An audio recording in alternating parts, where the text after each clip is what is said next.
Hello दोस्तों, मैं आपका दोस्त विकास चौधरी। आज मैं आपको हेल्थ के बारे में बताता हूँ। हमारा खाना क्यों इतना इजी पचता नहीं है, क्यों हम लोग दिन पे दिन बीमार हो रहे हैं, कितना अच्छा भी मेडिसिन ले रहे हैं, लेकिन इसके पीछे का लॉजिक क्या है। इसके पीछे का लॉजिक मैं दोस्तों आज आपको बताने वाला हूँ कि अमेरिका में एक रिसर्च हुआ है जिसमें एक बिल्ली को एक रूम में लेके जाया जाता है, उसको खाना खिलाया जाता है।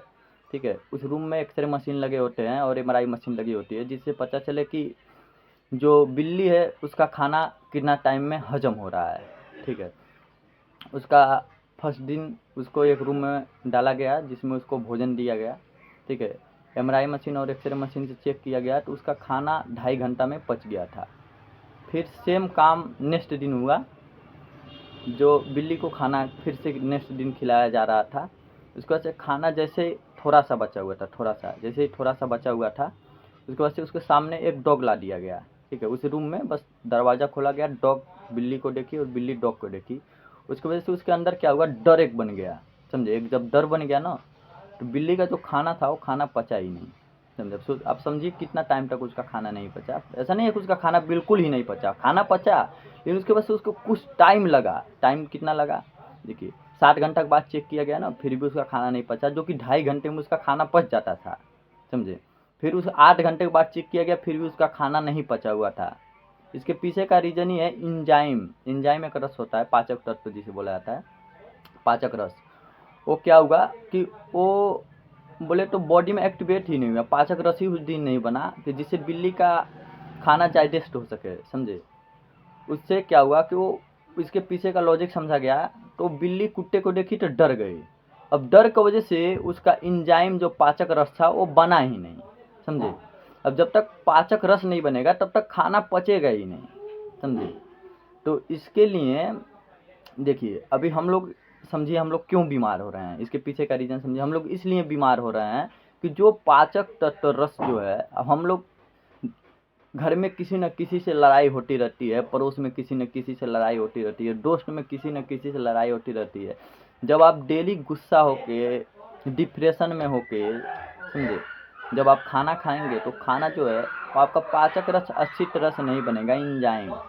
समझे, वो अच्छा से जब नहीं आपके शरीर में बनेगा तो खाना आपके शरीर में अच्छा डाइजेस्ट नहीं होगा। खाना बिना पचे ही वो आगे आगे चला जाएगा। समझे, इसके वजह से क्या होगा, जो खाना अच्छी तरह से पचना चाहिए वो जब पचेगा नहीं तो आपको खाना पेट में सड़ने लगेगा। समझे, जब खाना सड़ने लगेगा तो अनेक प्रकार को आपको बीमारी होने लगेगी। ठीक है, जैसे गैस बनना, कब्ज बनना, वगैरह वगैरह। देखिए गैस एक ऐसा बीमारी है ना जो हर एक बीमारी को जन्म देता है। जैसे हार्ट अटैक हो गया, लीवर फेल हो गया, किडनी फेल हो गया, समझे, ब्रेन हेमरेज हो गया।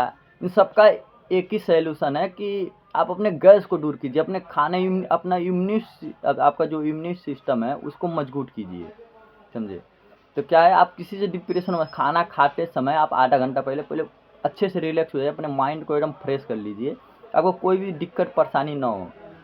समझे, जब आपको कोई दिक्कत परेशानी नहीं लगेगी तो आपका खाना एकदम ईजिली हजम होगा। जब ईजिली हजम होगा तो आपको शरीर में ईजिली लगेगा और आपको कोई भी बीमारी नहीं होगा। समझे, आप इस पे खुद पे रिसर्च करके देखिएगा। ये सब आप चाहें तो आप गूगल पे देख सकते हैं, रिसर्च हुआ है, इसका सब पेपर वगैरह आपको सब मिल जाएगा, आप गूगल पे सर्च करेंगे तो। ये मत जानिए कि मैं आपको फेक एक बता रहा हूँ। समझे, आप लोग आयुर्वेद पे भरोसा कीजिए। आयुर्वेद एक ऐसा चीज़ है ना भाई, जो आपका, देखिए अभी किसी को कैंसर हुआ होगा ना, जिसको अगर वो फर्स्ट स्टेज में कैंसर में होगा ना, ठीक है, वो दवाई कराते कराते सेकेंड स्टेज में पहुंच जाएगा। उससे भी दवाई कराते कराते वो थर्ड स्टेज में पहुंच जाएगा। मतलब समझिए, वो दवा करा रहा है ठीक होने के लिए, मगर वो ठीक नहीं हो रहा है, उसका बीमारी और दिन ब दिन बढ़ रही है। क्योंकि जो अंग्रेजी दवा है ना, अंग्रेजी दवा सिर्फ कंट्रोल करती है, न कि बीमारी को भगाती है। समझे, बीमारी को भी उतना अच्छे से कंट्रोल नहीं कर रहे। नहीं समझिए, जो बीपी का गोली खा रहा है उसका बीपी का गोली साल भर में ख़त्म हो जाना चाहिए। समझे, मान लीजिए एक तरह से मैं आपको बता रहा हूँ एक एग्जाम्पल की तरफ पे, कि आपको आपको आप शुगर के मरीज़ हैं, ठीक है, आप शुगर का मरीज़ हैं तो आप शुगर का गोली खा रहे हैं सही होने के लिए, लेकिन 6 महीना साल भर के बाद आपका ऐसा सिस्टम हो जाएगा कि उस शुगर के साथ एक गोली और चलने लगेगा। ठीक है, पहले एक गोली तो ले रहे थे, अब फिर दूसरा गोली भी आपकी ज़िंदगी में आ गया। समझे, दूसरा गोली जब आपकी ज़िंदगी में आ गया तो आप ठीक हो रहे हैं या बीमार हो रहे हैं, ये समझिए। आप देखेंगे तो ये हर एक आदमी का ऐसा ही कारण है और हर एक आदमी ऐसा ही परेशान है। समझे, तो इस पे आप लोग नज़र डालिए और इन आयुर्वेदिक पे आप लोग भरोसा जताइए और आयुर्वेदिक में ही रहिए, ठीक है। मुझे कहीं से पैसा वैसा नहीं मिला है कि आयुर्वेदिक के लिए मुझे पैसा दिया था वो, इसलिए उन लोग को मैं रिकवर कर रहा हूँ या उन लोग के बारे में मैं बात कर रहा हूँ, ऐसा कोई बात नहीं है दोस्त, ठीक है। बात बस आप लोग के शरीर का और आप लोग का हेल्थ का है।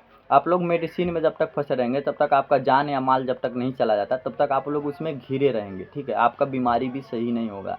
लेकिन आप वही आयुर्वेद में आएंगे, देखिए डॉक्टर क्या है, मेन चीज़ वो आपको नहीं बताते हैं क्या चीज़ आपको खाना है, क्या चीज़ नहीं खाना है। सबसे इम्पोर्टेंट दिक्कत यही आती है। जब आप लोग खाने के बारे में समझ जाएंगे ना, तो फिर आपको कोई बीमारी ही नहीं होगा, समझे। चलिए इसके बारे में कल बात मैं करूँगा। थैंक यू दोस्त इतना सुनने के लिए।